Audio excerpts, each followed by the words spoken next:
We now turn our attention to boxing and the feature fight coming up on the 26th of August. Floyd Mayweather Jr. versus Conor Mcgregor. Huge pay-per-view, lots of revenue, lots of interest. I won't go into that too much, you all know about it. Now how's this going to go? Floyd Mayweather's been out a couple of years. Last fight, Andre Berto, 49-0. Was he 41 years of age now? So getting on in years, but steeped in experience. I mean, plenty of experience, unbeaten. My opinion, the best defensive fighter of all time. I'll definitely give him that. It's debatable whether he's the best fighter of all time. Obviously, there's so many things to consider with that: eras, styles, who were the knockout merchants, who were the tacticians. Obviously, Floyd comes into the tactician department. Not really a knockout merchant, just a tactician, an in-ring master. And then we've got, on the other side of the ring, we've got Conor McGregor, the poster boy for UFC. Extremely confident, extremely successful. And, he's got his chance here to shine. It does strike me initially as being a money fight. It's a big event, everyone's interested, crossover, appeal, UFC and boxing. I better add quickly, Floyd is actually 40. He won't thank me for adding a year to his age. He's 40 years old. McGregor, the younger man. McGregor, the more active man in the fighting sense, but obviously not active in terms of boxing. He's never had a professional fight, so this is the issue. With this one, is Floyd just going to come and school? Obviously, Conor's got a punch. I mean, he's a UFC fighter. He must have some power there. We see it in UFC. We know what he can do. He's got knockout power, but is it in a sort of professional boxing technique? And against the best defensive fighter of all time, is his punching power gonna actually be seen to have an effect? Is he gonna land? That's gonna be the problem for Conor. I can't see Conor winning on points. He just wouldn't land enough shots. Floyd is too clever. Floyd ducks and feints too well. He maintains distance. Well, Floyd does everything perfectly defensively, so I can't see how someone who's never had a professional fight is going to consistently land on him. If we look at fights in the past, even the recent past with Maidana managed to get through to Floyd a couple of times, but not enough nowhere near enough to even possibly win on points. So we know how aggressive Maidana was as a fighter. We know how good he was as a fighter, but he couldn't get to Floyd. So how could someone who is meant sensational in UFC but has no professional boxing record be expected to consistently land on the greatest defensive boxer of all time? Just going back to Conor's punching power, I mean, he had that TKO. This is in UFC, of course. He had that TKO over Eddie Alvarez.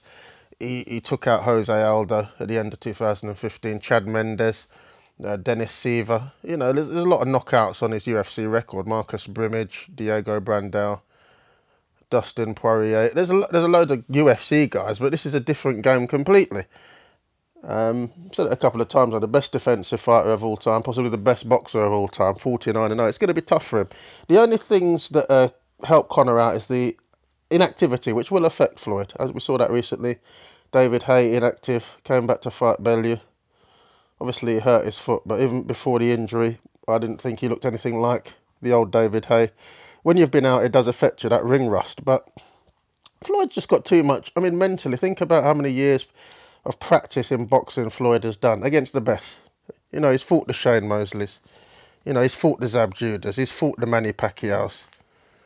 He's fought everybody.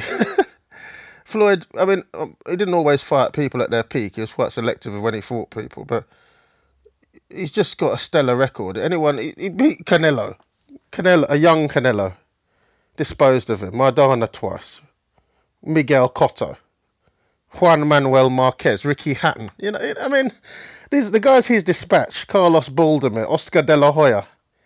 These names, Jose Luis Castillo twice. I mean, it's just he's a different level.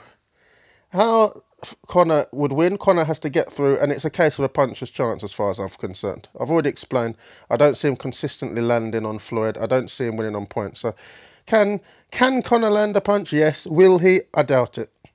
I was amazed to see you can actually get as good as 1-5 on Floyd, 1.2. I think that's very, very good. Very good odds. Most people are 1-7. He'll probably go off 1-8 or something like that. And people aren't really giving Conor a chance. The bookies aren't. I just see a points decision. I don't see Floyd knocking out Conor. Conor's got a good chin, being a UFC man.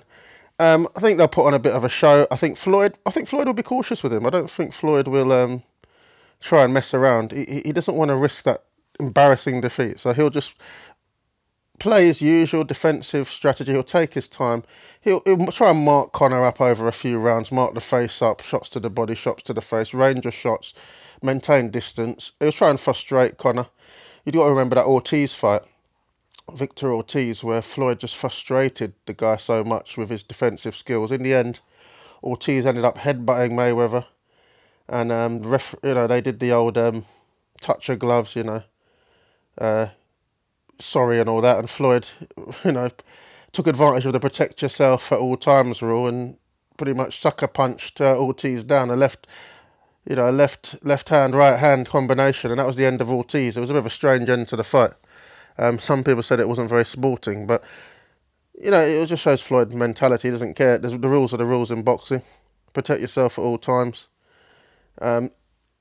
Talking of headbutts, is that something Conor McGregor is going to look at? Is he going to try and rough Floyd up? Obviously, the ref is going to be keeping an eye on that. It's a boxing match, not UFC. But my attitude for Conor, he's going to have to mix this up. If he just goes and there's a straight boxer fighting Floyd, I don't see who has any chance. He's going to mix it up. He's not going to win on points, so he should probably, I don't know, it wouldn't surprise me one little bit if there was a headbutt in there or something, something illegal.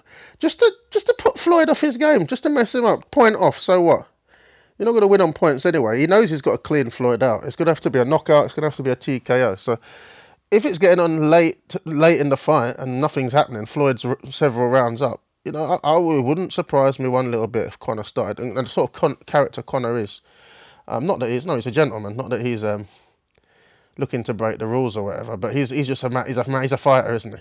He's a real fighter, and if he feels that the fight's getting away from him, then he may well do something like that. It's all mentality, isn't it? If he can just get under Floyd's skin, give him some trouble. Obviously, you can hear where I'm going betting wise. We've got to go Floyd Mayweather. You can get 1.21 in places. Marathon bet we're showing 1.21. It's not too bad. You can take that. Some people are going to lump it. I don't blame them. Is it one I'm going to lump? I've thought about this. You could do. It seems to me a safe bet, but I said the same thing with the David Haye fight, and look what happened there. You never know what can happen. David Haye, Tony Bellew. So maybe one to throw in an accumulator just to boost another bet. 1.21, 1-5. I mean, it's very good value, I think.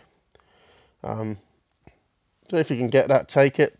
If you fancy a bit of value, if they're going to move Conor McGregor out to sort of 9-10 to 1, you might want to put half a unit on it, just as a fun bet, because you're not making a fortune on the Floyd at 1-5 or 1-7. So that might be a play for a bit of fun. If Conor can land a shot, who knows? It'd have to be a knockout punch, but that's my assessment of it. I think Floyd wins, just a superior boxer. It'll be a great spectacle. It'll be very enjoyable. Any comments you have, any opinions, please put them in the comment section. Like and subscribe, and I'll see you next time.